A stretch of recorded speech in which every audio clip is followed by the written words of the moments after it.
Quels furent les commencements de l'homme? Où est née la civilisation? À partir de leurs observations, les scientifiques ont échafaudé plusieurs théories. Mais pouvons-nous vraiment répondre à cette question alors que régulièrement, de nouveaux faits viennent bouleverser toutes les connaissances? Dans les terres glacées de la Sibérie, on a trouvé les restes d'espèces animales aujourd'hui éteintes, comme le mammouth géant anéanti par un brusque cataclysme planétaire. On a également découvert des cartes anciennes qui montraient l'Antarctique des siècles avant que notre civilisation ne le découvre.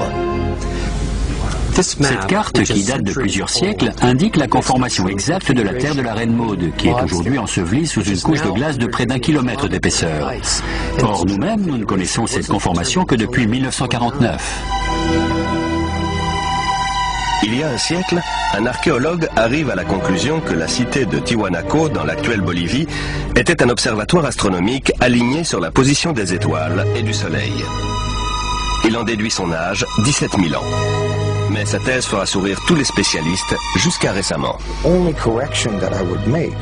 La seule correction que je ferai est due au fait qu'on dispose aujourd'hui de meilleurs instruments de mesure astronomique. Grâce aux satellites et aux ordinateurs, je dirais que le site a plutôt 12 000 ans. Quoi qu'il en soit, Tiwanaku reste la ville la plus ancienne du monde. Des géologues ont découvert que le sphinx a été lavé par des pluies incessantes pendant des siècles.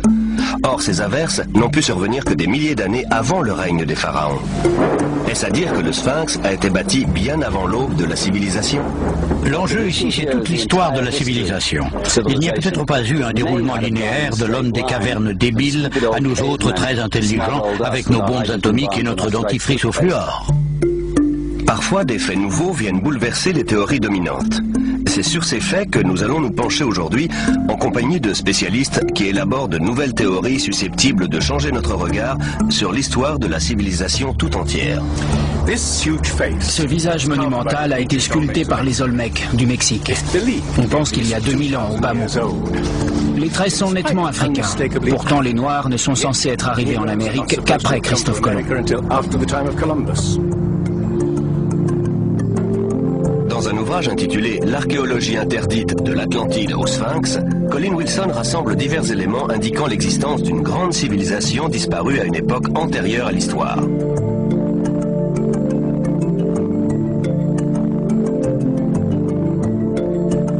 Au IVe siècle avant Jésus-Christ, Platon décrit avec précision une grande nation qui, d'après des prêtres égyptiens, aurait sillonné les océans des siècles plus tôt et aurait péri dans un immense cataclysme, une nation qu'il appelle l'Atlantide.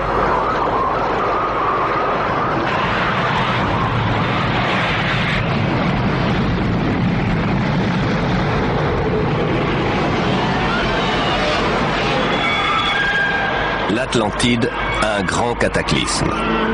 Tout cela rappelle un autre grand mythe, le déluge biblique avec Noé et son arche. Un autre récit méprisé par les scientifiques.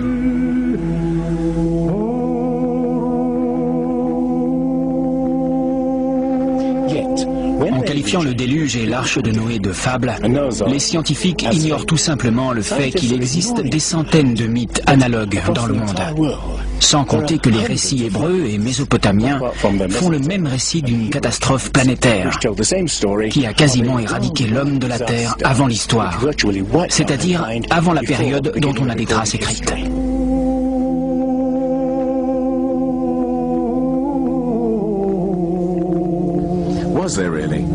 Y a-t-il vraiment eu un déluge? Et si oui, a-t-il détruit une civilisation qui aurait précédé toutes les autres? Je dis bien une civilisation, et non l'Atlantide, car dès qu'on prononce ce nom, les scientifiques s'indignent et cessent d'écouter. À leurs yeux, l'idée d'un déluge planétaire n'est pas respectable. Mais jusqu'à quel point la science est-elle impartiale?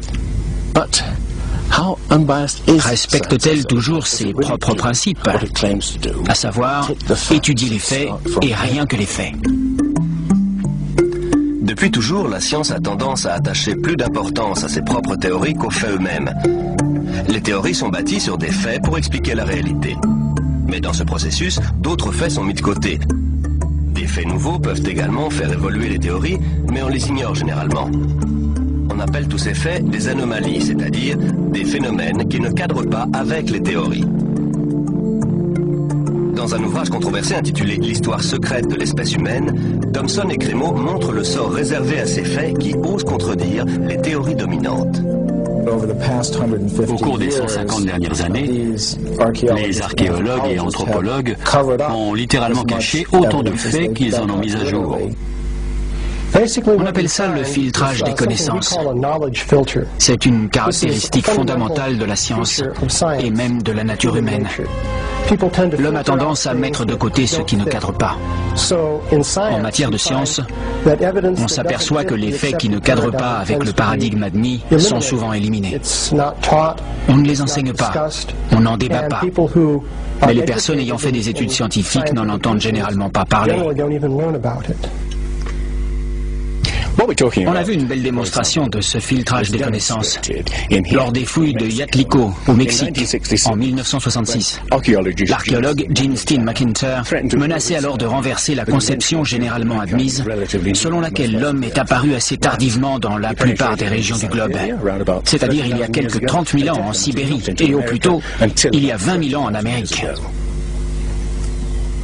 Au Mexique, Gene Steen McIntyre découvre des outils en pierre et des ossements humains qu'elle fait dater par plusieurs méthodes scientifiques. En 1966, on a découvert un site antique dont on a d'abord cru qu'il avait peut-être 20 000 ans. On trouvait ça déjà très ancien. Mais quand on a finalement obtenu les datations réalisées selon plusieurs méthodes, le site s'est révélé vieux de 250 000 ans. Pour être franche, un site de 20 000 ans m'aurait comblé. Ma carrière aurait été faite. Mais j'ai été naïve. Je m'en suis tenue aux datations. C'était les faits et je ne voulais pas m'en éloigner. Je n'ai pas compris que ça allait ruiner toute ma carrière.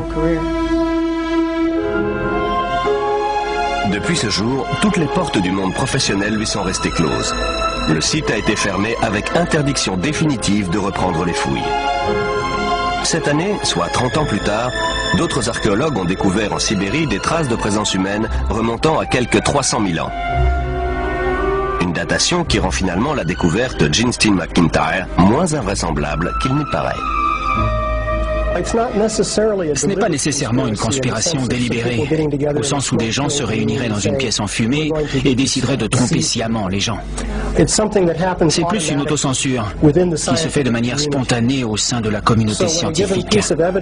Quand un élément contredit la théorie dominante, les gens décident spontanément de ne pas en parler, de ne pas le révéler, ce qui signifie que la science ne peut plus progresser comme on pourrait l'espérer.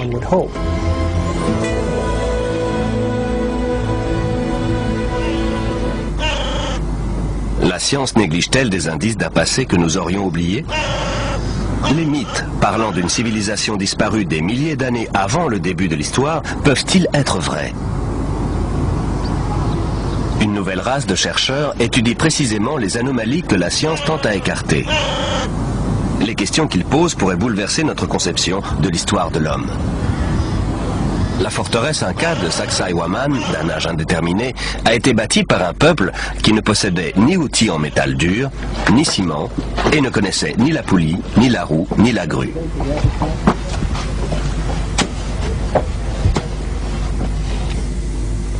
Regardez ce bloc.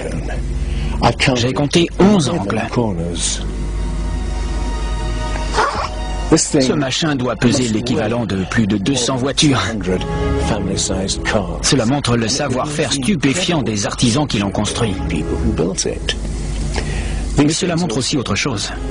Une capacité incroyable à déplacer des blocs de pierre de cette taille. Comment ont-ils pu le mettre en place? En Bolivie, les mystérieuses ruines de l'antique Tiwanaku démontrent la même ingéniosité, le même savoir-faire totalement inexpliqué.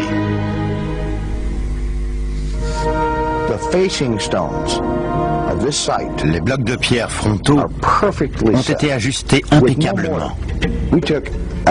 On a essayé d'introduire une épingle à la jointure des blocs. Impossible, à aucun endroit.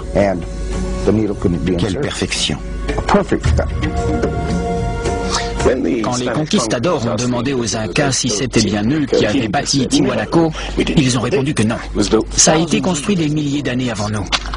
Il est évident que ça a été construit par une civilisation très développée. Mais une découverte faite tout à fait par hasard nous montre bien son degré de sophistication. Les blocs de construction de Tiwanaku ne sont pas liés par du ciment, mais par une attache de métal des plus inattendues.